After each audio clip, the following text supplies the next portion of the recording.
Hi everyone, welcome back to Lady Love Said Reads. My name is Jessica, and in today's video I'm doing the 20 Bookish Questions book tag. Welcome to the Lovestead.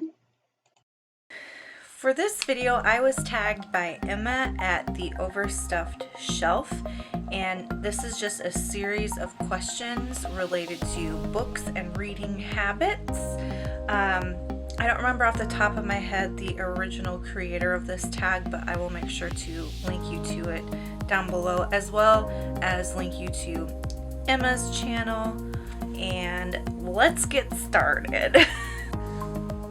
If there's like an overarching plot line in a book series where the conflict's going to reach its resolution at the very end of a book, then I really don't like that book series to be more than like 5 to 7 books in length. Like one series that immediately comes to mind is The Boy Wizard, who we won't talk about, but you know, if that series had been much longer than it was, I don't think it would have worked as well. Question 2, how do you feel about cliffhangers? So if it is part of a series, I don't mind them as long as I can immediately get my hands on the next book. If it's a standalone book with a cliffhanger, like, that's not very cash money of you authors. Number 5, least favorite book. Well, that one I can answer. The only book I've ever read that afterwards I was like, I wish I hadn't read that, I wish I could get that hour back, was the last book in the Divergent series. I thought it was complete trash. Question 6, love triangles, yes or no? Mostly it's a yes if it's done well. If it's a no, sometimes I still kind of enjoy it because it's fun to make fun of it. Like sometimes having a good eye roll is a fun thing, but if it really affects the overall quality of the story, then no. But in general, like, yes, that's fine. Love triangles, squares, whatever. Question 7, the most recent book that you couldn't finish. I think this was Growing Season by Sarah Frey. I think that's the last book that I DNF'd. I'd have to double check, but I'm pretty sure it was that one. Number 8, the book you are currently reading. I'm currently reading Wondersmith by Jessica Townsend. It's the second book in her Nevermore series, which is a middle grade fantasy series that I'm loving so far.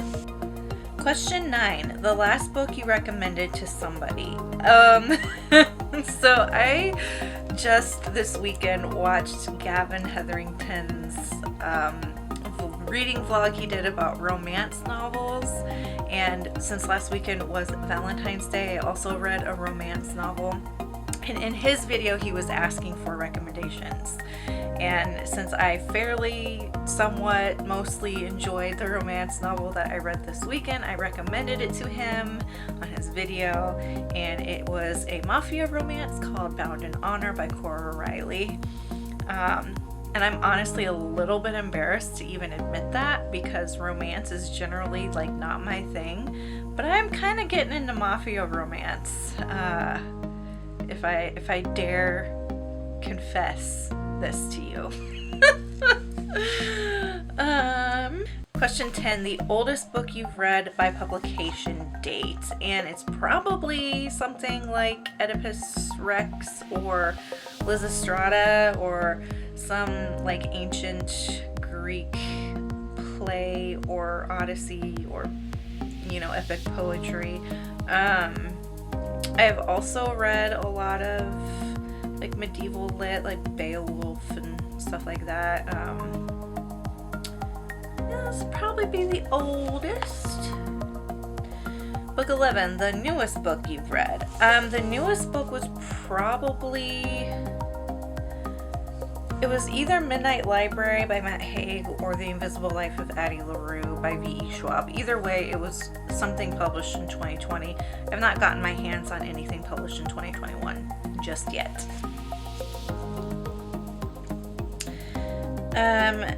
Number 12, favorite author. That's another hard question because it's like favorite author according to what? Like what genre?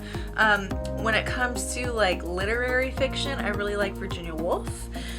For mystery writers, I like Tana French and I like Tess Gerritsen. Fantasy writers, I don't really have a favorite at the moment. Maybe Jessica Townsend? I don't really know. I'm trying to think of other favorite writers of mine. I mean, there's so many, like, and of course, you know, when you're asked the question and you're put on the spot, your mind goes, buh. At least that's my experience, but those are some of the writers that I really like. But there's so many. I mean, I'll link you to my Goodreads. You can check out my favorites there. 13. Do you buy books or borrow books? I primarily borrow books, actually. I borrow physical books from the library, audiobooks, as well as digital books. I think in 2020 bought maybe 10 books total. Here in 2021, I've purchased 3 so far, but I've read 26 books, so like 3 out of the 26 books I didn't buy this year. So I think that primarily I borrow books.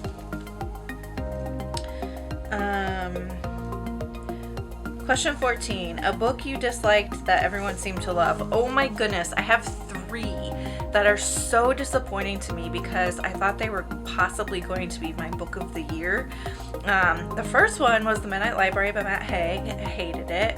The second one was The Starless Sea by Erin Morgenstern. It was okay, didn't love it. And the third one was The Invisible Life of Addie LaRue. I didn't like it at all. So like 3 books that are uber popular that I just didn't love. Book 15, or not book 15. Question 15, bookmark or dog ears? I definitely am a bookmark girl. I collect these random, like, trinket-like bookmarks here and there. Like, for example, the bookmark that I have in my Wondersmith book. This is a receipt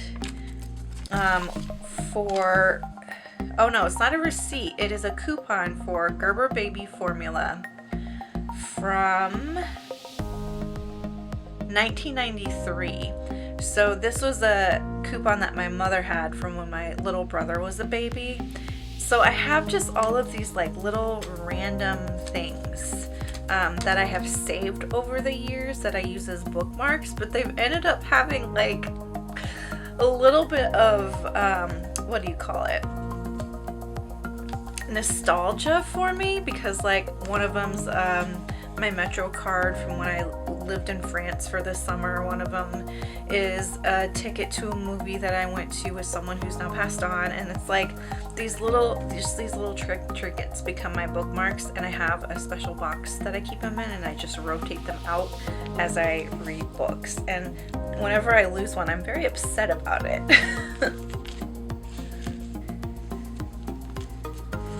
Question 16, a book you can always reread. I mentioned this in the Back to the Bunker book tag. I'll link you to that here, but it is Hope Leslie, or Early Times in the Massachusetts by Catherine Mariah Sedgwick. That is a 17th century early American novel that reads like a soap opera, and I love it, and I can reread it every year, and it never gets old. Question 17, can you read to music? No, but I can read to Muzak, M-U-Z-A-K. So like if it's like elevator music, then sure, yeah, I can read to that, but anything else, no. Question 18, one POV or multiple POV? And for those of you who don't know, POV means point of view. And for me, it's either one, so long as it's well done. Question 19, do you read in one sitting or over multiple days? I wish I could read in one sitting, but life. So I do read over multiple days. Okay, question 20 is who do you tag? tag Lee from Lee's Library. I tag, trying to think, who have I met recently that's fairly new who would like being tagged? Okay, so Lee from Lee's Library, Tiffany from Beach Bum Books, and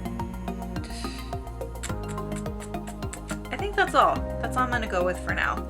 Any of you who wish to be tagged, consider yourself tagged. Alright, that'll do it for this video. Thank you, Emma, for tagging me in this book tag. It was fun and interesting to think about some of these reading habits and preferences. And until next time, make sure that you all continue to read good books, drink good coffee, take care of yourselves and each other. Bye!